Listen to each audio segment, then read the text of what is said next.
Lingguhang paggalaw sa presyo ng commercial rice, isang buwan nang nararanasan sa ilang pamilihan sa Pangasinan. Alamin sa report. Panibagong 2 piso kada kilo ang itinaas ng presyo ng commercial rice sa pamilihan ng Kalasyaw, Pangasinan. Ito nang ika-4 na sunod na linggo na tumaas ang presyo ng commercial rice sa merkado. Ganun naman talaga ang mga supplier.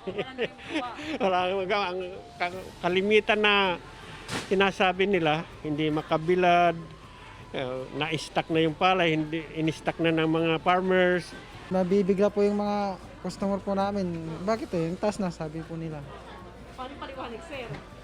Tumaas din po sa supplier namin, sabi. Ang dating 30 pesos kada kilo ng commercial rice, 32 na ngayon. Yun po yung nakasanayan kasi ma'am, yung 1,860 ang 50 kilo. Ayon sa National Food Authority, sapat ang supply ng commercial rice at NFA rice. Yun nga lang, hindi pa pwedeng magbenta ng NFA rice sa pamilihan.